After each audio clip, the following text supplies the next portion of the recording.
An insurance company in Japan has announced it will lay off more than 30 employees and replace them with an artificial intelligence system. It's based on IBM's Watson, which is billed as having cognitive technology that can think like a human.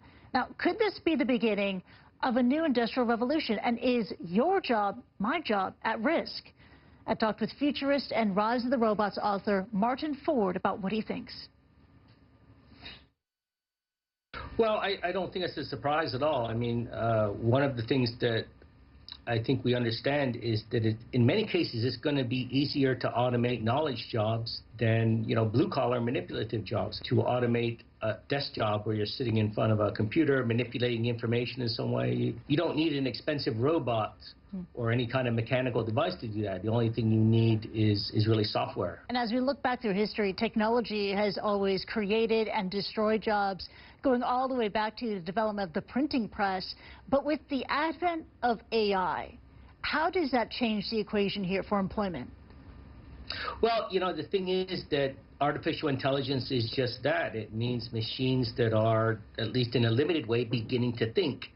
And of course, our ability to think and to adapt and to learn new things and find new things to do, those are the things that enable people to stay ahead of technology. That basically is the reason that so far technology hasn't displaced us, because we have this ability to think and reason and learn. But now artificial intelligence is beginning to encroach on that. It's moving into that space too. It's really taking on that cognitive capability. So it's really a new kind of threat.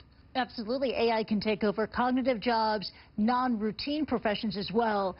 Which professions do you think will be most vulnerable to automation? And are there any professions that will be in the clear here?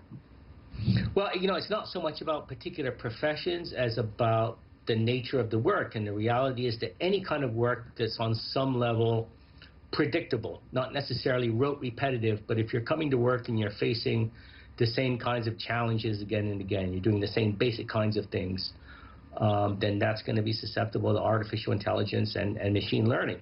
And that may be blue-collar work, with robots where you're actually, manipulating things physically, or it could be just knowledge work. So the areas that are probably safest for the time being are those that really require either genuine creativity, where you're thinking out new ideas or building something entirely new, or a really deep interaction with other people, with other human beings. And that might be, for example, caring jobs like nursing or teaching, where you're really working intimately with other people. Or in the business world, it may be the kind of occupations where you really have to build very strong relationships with clients. As you point out, people today are already losing their jobs to artificial intelligence. So is this a trend that can be stopped, or is this just an inevitable part of capitalism?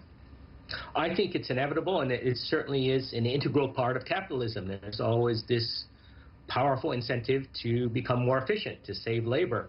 And that's something that's always been a part of our system, and it's going to continue to be the case.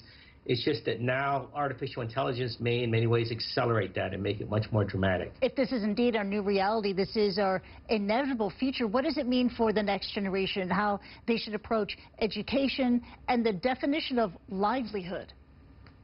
Well, I mean, the best advice I can give to anyone that's concerned about this, whether it's a young person that's in school or an older person that's concerned about this, is to really avoid an occupation that's fundamentally routine and repetitive and predictable, because we know that those kinds of jobs, that type of work, is definitely going to be, highly threatened in the future. I have to ask you a question about Donald Trump. Donald Trump wants to save American jobs from going to Mexico or coming here to China. Is automation and AI the bigger threat, though?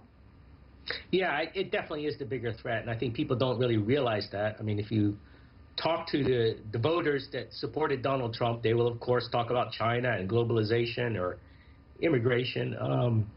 And not to discount those things entirely, but automation has already, I think, played a more important role.